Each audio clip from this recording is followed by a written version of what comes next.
the information out to companies that might benefit from this grant. Just to kind of give you some background on the Green Grant, it is a 3-year, $6 million ARA grant, and I'm not sure if any of you are familiar with the ARA grant, but that's where the funding is coming from. We are required to work closely with the Green Industry Council, and right now they are in the process of reforming within New Mexico, and so we are, starting to work with the Green Industry Council group to kind of help us with some outreach and, opportunities that we may be able to touch base with within New Mexico. This grant is mainly, the main goal is to establish a statewide systemic approach to worker training in renewable energy and energy efficiency occupations. And we have until January 28 of 2013 to expand the funding that we have. One of the things that we always don't want to do is revert any funding back. We try to see if we can, have those individuals that could benefit from the funding be able to use the funds that are available. There are 4 industry sectors that the grant is able to, provide training in.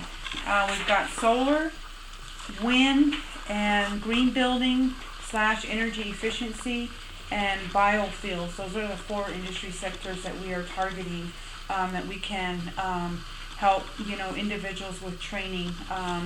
So what I've been doing is not only contacting companies, but also providers, institutions that do provide, some green job type, short certificate type training, short-term training, where individuals can, enroll and also enroll in, renewable energy classes. Working with UNM Gallup here, made contact with Chris Travis, and I actually have a meeting with him tomorrow morning at 9. I'll be talking with him. Sounds like his company will benefit from the funding, as well as the students that are taking the green building program there at UNM.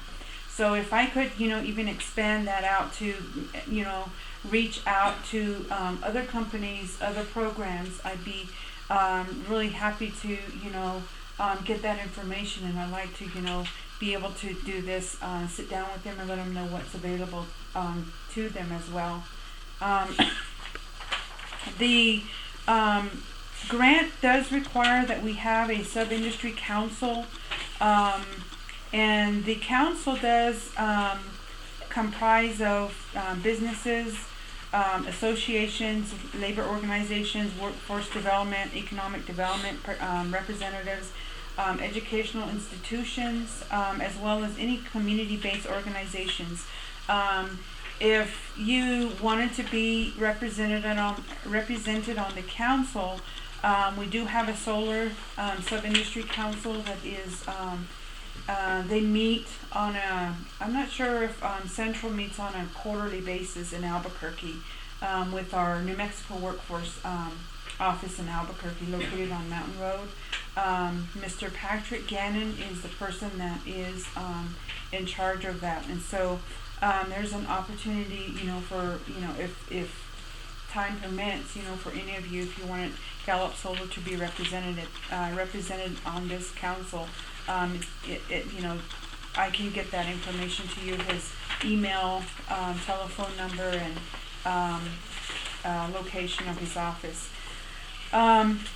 The organization, the sub-industry councils work closely with the institutions and also the companies in developing curriculum, possibly if that's a need of business. So if there's a maybe 10 companies that are in need of a certain type of training, and it's not offered here, that's something that we could certainly look at and possibly bring that training here locally through another organization to have it,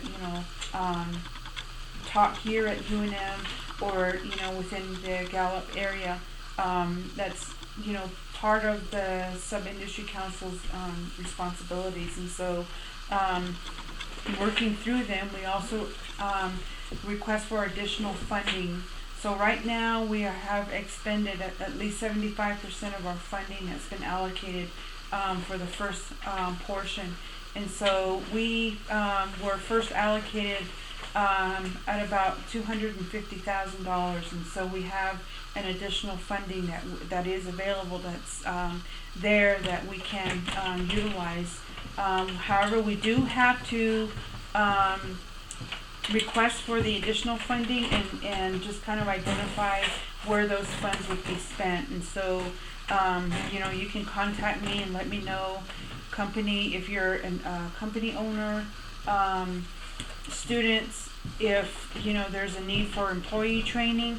I just need to know the amount, where, what type of training they would need. One of the things that we do have to do before an individual or a company they would have to be eligible for the funding part of it.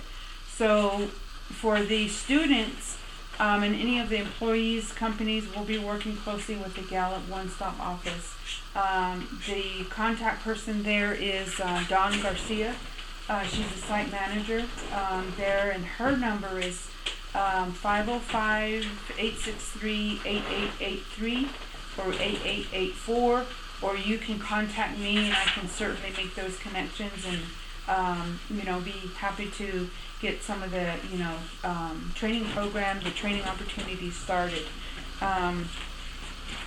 Now the sub-industry councils are divided, like I said, into the 4 different industries, and the local boards are provide oversight over each sub-industry council, but that does not mean that solar would be limited to only the central workforce board.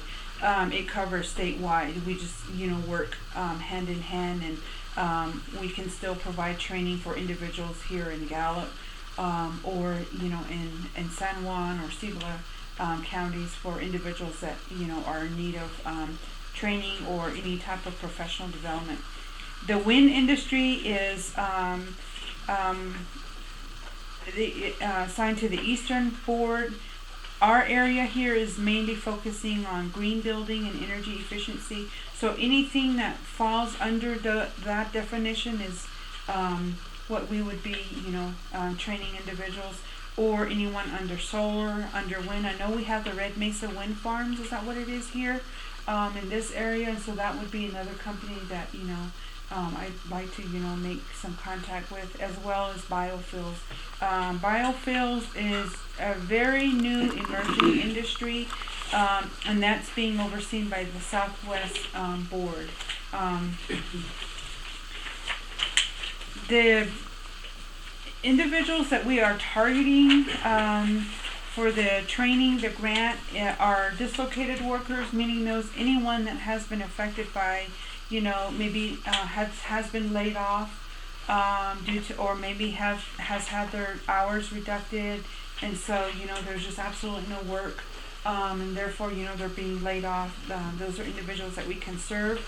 Incumbent workers, anyone that you may have working currently that needs some type of upgrade in skills, any type of required training, that that are in any of those industries would qualify. Women, veterans and qualified spouses of veterans, low-income individuals, and high school dropouts. So those are the individuals that we are targeting. We're trying to work through, like I said, the educational institutions in each local area. So here I'm working with